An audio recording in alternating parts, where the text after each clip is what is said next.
All right, guys, so in today's video, I'm going to be showing you how to fix the alternator on your 2006 Saturn Vue with the 2.2 ecotec. This will apply to any of the GM cars that had the 2.2 ecotec in it. And this is super simple, guys. You're not going to need a lot of tools for this, and it can save you a lot of money from taking it to a shop. I don't know what the shop hour labor would be for this, but it took me about 20 minutes in labor to do this, and anybody can do it. So to start off, all you're going to need is pliers, a flathead screwdriver, 1/4-inch ratchet, 3/8 ratchet, a 13mm socket, 10mm socket, and then any metal bar that you can use to pry on the motor. And that is it, guys. It's super simple. Common tools that most people will have in their garage if they're going to do something like this. So the reason I'm doing this is because I was driving home from Pennsylvania to Connecticut, and I broke down on the middle of the wet drive back. My headlights turned off, my dash started going crazy, and the car just died. So I know my battery is good. That's definitely an indicator of a bad alternator. So we're going to go ahead and change this alternator out, and I'm going to show you guys exactly how to do that step by step. It's super simple. Anybody can do it. The first step is going to involve removing this intake housing just so that we can get it out of the way so that we can access the alternator, which is down here on this side of the motor. And yeah, so the way you're going to test if your alternator is bad is you're going to start your car up, however you have to do that, jump start it, or if it just runs in general. And you're going to test the voltage. So you're going to get a multimeter and you're going to set it to voltage. And this is only if you don't already know if you have a bad alternator, but you're going to put the positive lead to the positive terminal on the battery and the negative lead to the negative terminal on the battery. And you should be getting around 14.2 to 14.6 volts. If you're any lower than that, then that's a bad thing. If you're any higher than that, then that's a bad thing. You need to change it out and get a new alternator. We're going to go ahead and remove the whole intake assembly, and that's super easy. It's just a few clips, a couple bolts, and it's all off. Okay, guys, the first step is actually going to be to move all of this intake assembly out of the way, and it's actually very easy. So all you're going to need to do is take your flathead screwdriver, and there's a hose clamp that holds the intake onto the throttle body. You can see it right where my finger is pointing. You're going to loosen that, and then this will be able to slide right off. The next step is going to take your pliers that I told you would need, and you're going to unclamp this. Sorry, it's hard to do to film and do that, but you're going to unclamp that. You're going to pull this line off. And then after you pull the line off, you're going to unclip this electrical connection, which you do by pinching and pulling at the same time. Sorry, all this is really hard filming and doing it. And then there's 2 clips that hold this on, and it's like just like that. And then you're going to be able to pull this whole thing off. And you guys saw how easy that was. That took me less than a minute. And then after that, we're going to take off the housing down here so that we have enough room to get to the alternator, which is right here. All right, guys, to actually get this off, it's actually very simple. 10mm bolt right here that you're going to take all the way out. And then in here, you can see this. You're just going to pull that out, and you're going to have to wrestle it out a little bit, but it'll come right out. And the reason you guys want to do this is because it's going to give you a lot more access when getting in there. And as you can see, I already changed the alternator. I'm taking this after I've already done the change, but I'm just showing you guys how to get it off. It slides right out, and it'll make your life 10 times easier. All right, so once you get the intake off and the intake housing, you're going to need to pry on this pulley over here to be able to get the belt loose. And as you guys can see, I got mine propped up right now. The way that I got my ratchet in there, as you can see, is kind of a tight fit, was I actually took this breaker bar, or you can use any bar, and as you can see, the motor actually will move if you pry on it. You can see it increases the gap a little bit, and that allowed me to fit my ratchet in there. And then once you get your ratchet, all you have to do is pull it towards you, and that will loosen the belt. And as the belt's loose, you should be able to pull it right off the pulley, and then that's how you remove your belt. And then now we're going to get to unbolting the alternator from the side of the motor. All right, so again, the belt is off, and the next step is going to be removing the 3 bolts that hold the alternator onto the motor, and that's this one on the top, this one on the top. And if you look through here, I'll put my finger on it.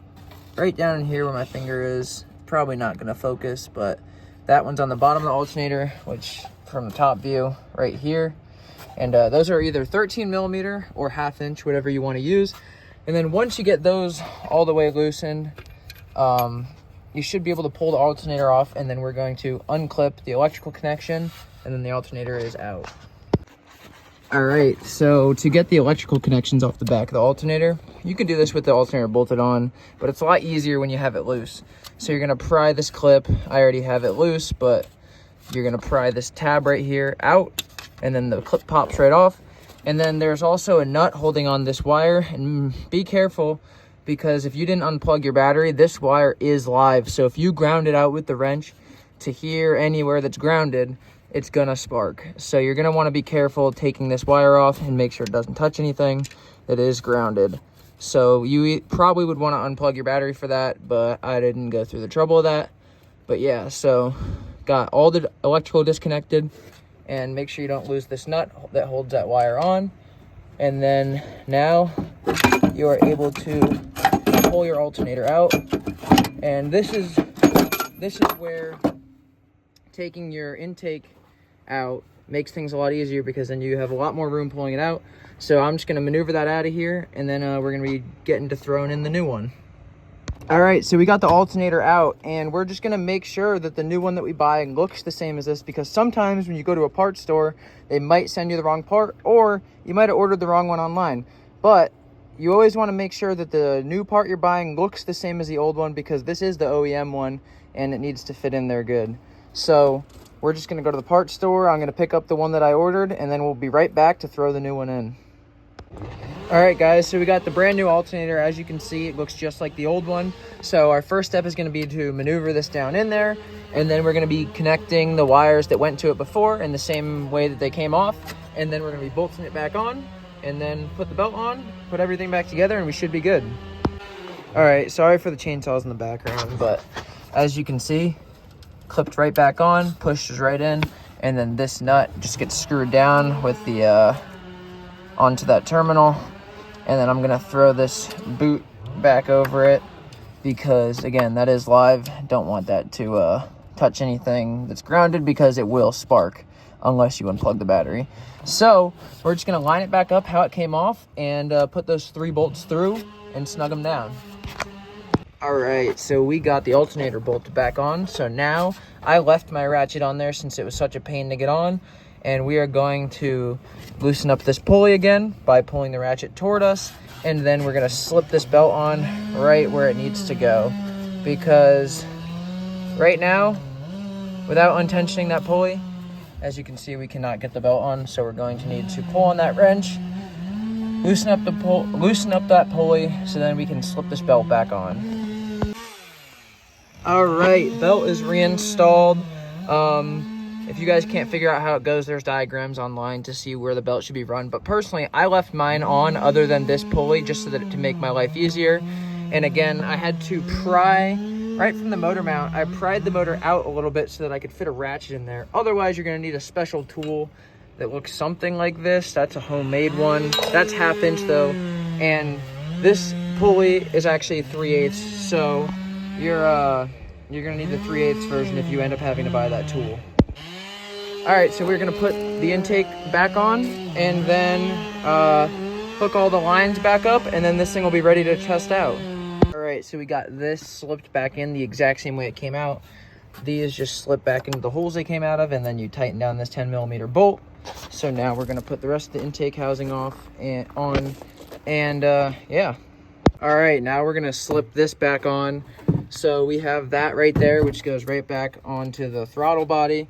And then you're gonna have to tighten down that clamp with either an 8mm bolt, 8mm socket, or a flathead screwdriver. And then this tube, this hose is going to get clipped right onto here. And you're gonna use your pliers to clamp it on. And then you're gonna have that one electrical connection again that goes right into here on the intake. And then this just clips right back in the same way you took it out. And then we are ready to start the car up. So this is gonna be the moment of truth. I'm gonna unhook the charger from the battery charged overnight. And yeah, so if you guys just did the fix and your battery was dead, you're either gonna need to jump start it, or you're gonna need to have charged it overnight. I chose to charge it overnight, but let's see if this fixed our issue. All right, so now since it's running, it should be at around 14.5 volts, somewhere in that range. And I'm gonna test that with the multimeter. As you can see, we have it set to voltage, as you can see on the screen. And we're gonna take the positive lead, touch it to the positive terminal on the battery, touch the negative lead to the negative, and I'm gonna try to video this and show you guys at the same time, but we should see about 14.5 on this multimeter.